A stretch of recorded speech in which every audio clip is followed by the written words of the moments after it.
Good morning. I hope your morning is going great. Thank you so much for joining me at Daily Bread.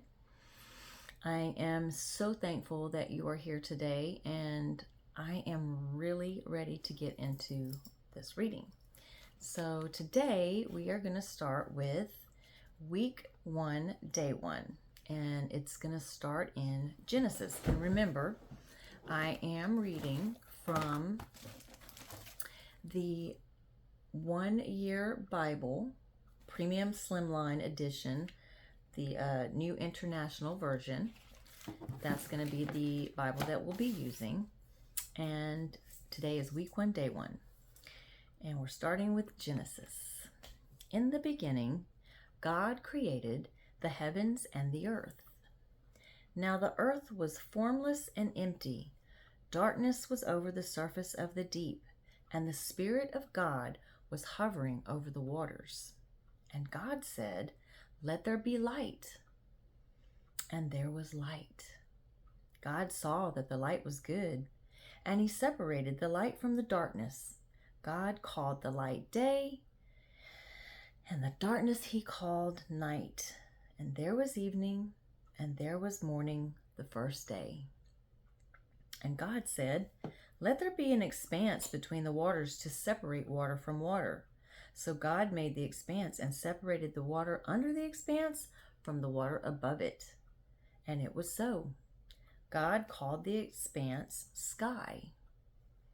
And there was evening, and there was morning, the second day.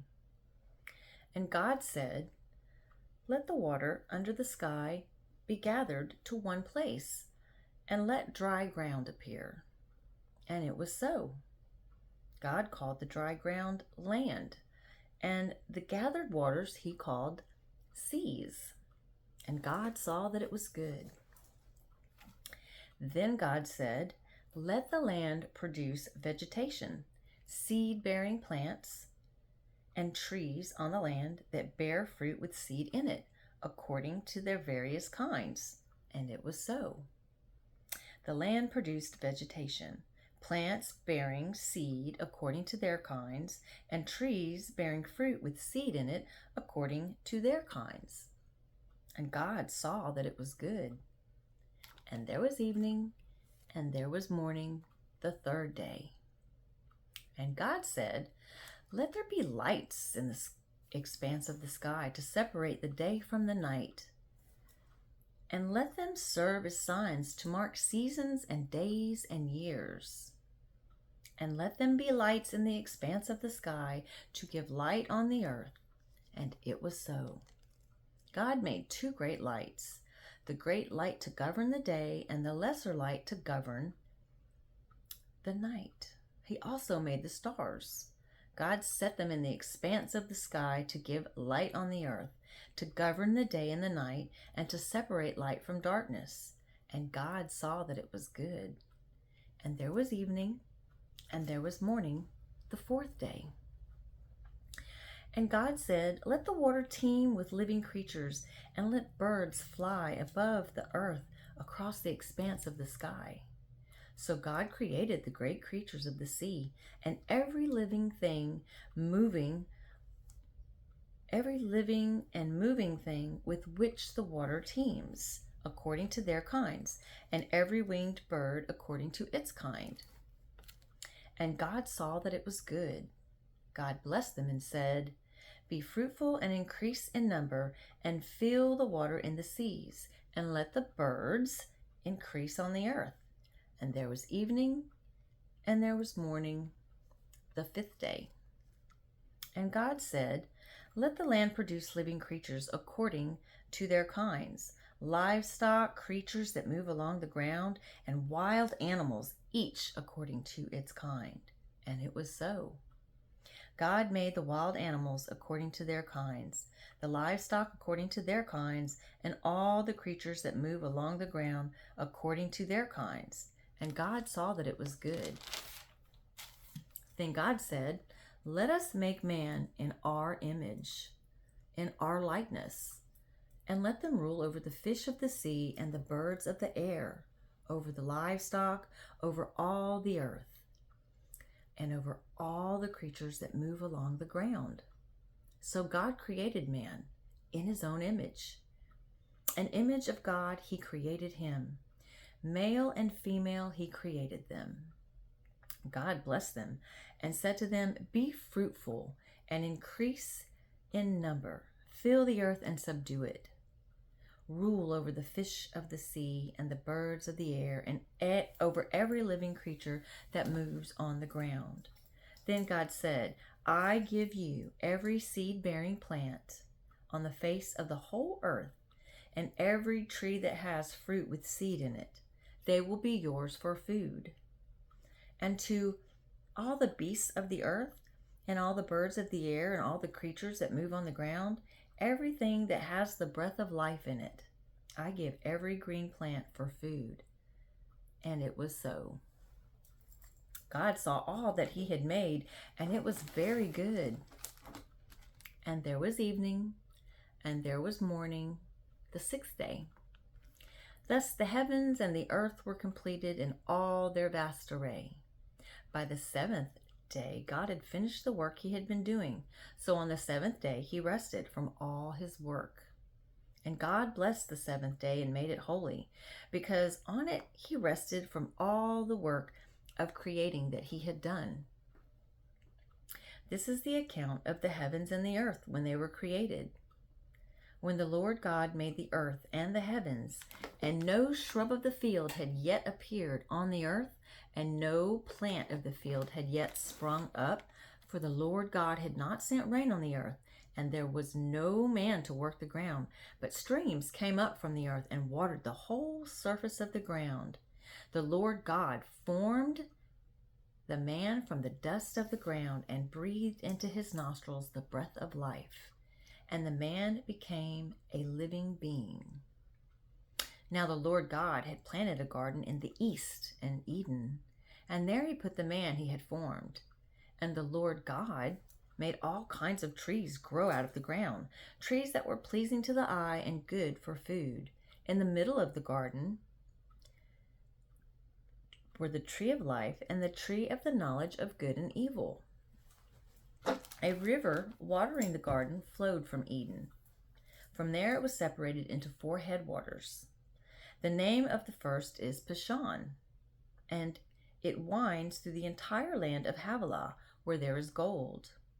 The gold of that land is good aromatic resin, and onyx are also there. The name of the second river is the Gihon. It winds through the entire land of Cush. The name of the third river is the Tigris. It runs along the east side of Assur. And the fourth river is the Euphrates. The Lord God took the man and put him in the Garden of Eden to work it and take care of it. And the Lord God commanded the man, "You are free to eat from any tree in the garden, but you must not eat from the tree of the knowledge of good and evil, for when you eat of it, you will surely die." The Lord God said, "It is not good for the man to be alone. I will make a helper suitable for him." Now the Lord God had formed out of the ground all the beasts of the field and all the birds of the air. He brought them to the man to see what he would name them, and whatever the man called each living creature, that was its name. So the man gave names to all the livestock, the birds of the air, and all the beasts of the field. But for Adam, no suitable helper was found. So the Lord God caused the man to fall into a deep sleep.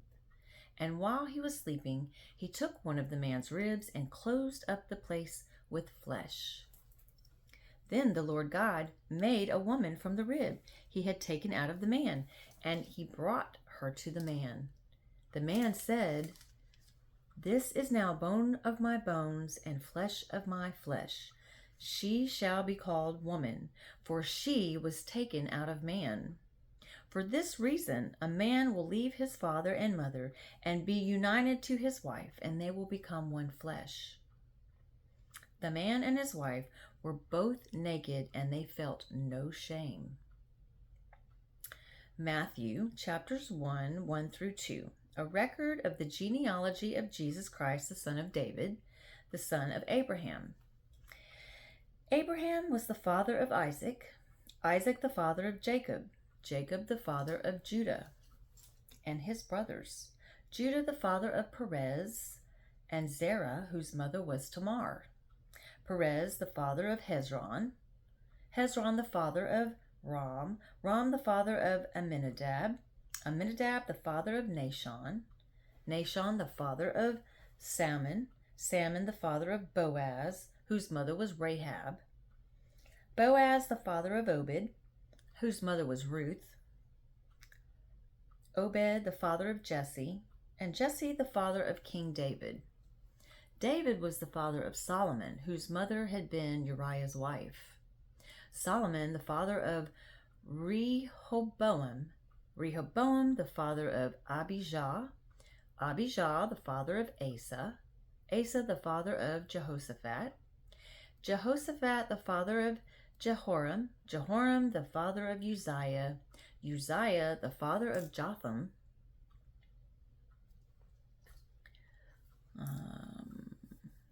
Jotham the father of Ahaz, Ahaz the father of Hezekiah, Hezekiah the father of Manasseh, Manasseh the father of Amon, Amon the father of Josiah, and Josiah the father of Jeconiah, and his brothers at the time of the exile to Babylon.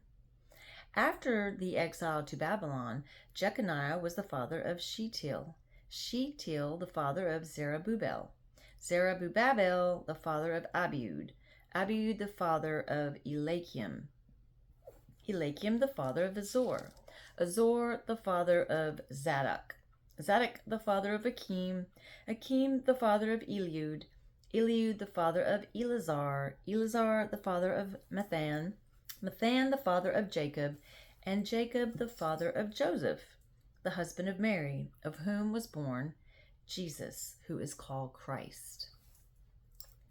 Thus, there were 14 generations in all from Abraham to David, 14 from David to the exile to Babylon, and 14 from the exile to Christ. This is how the birth of Jesus Christ came about.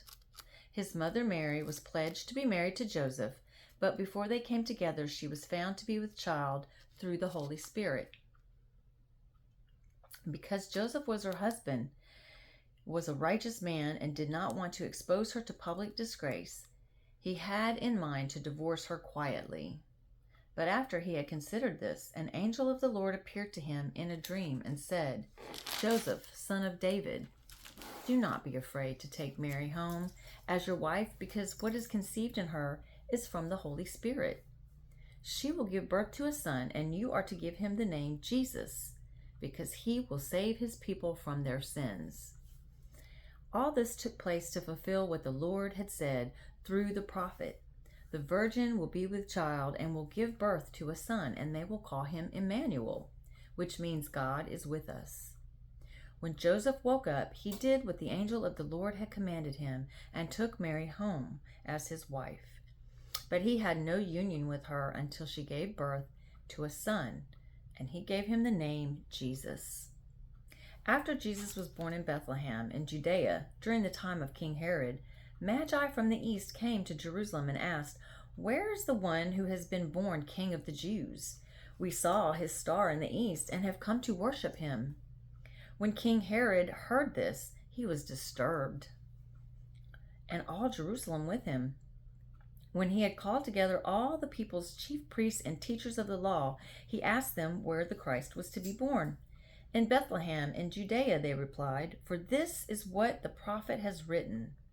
But you, Bethlehem, in the land of Judah, are by no means least among the rulers of Judah.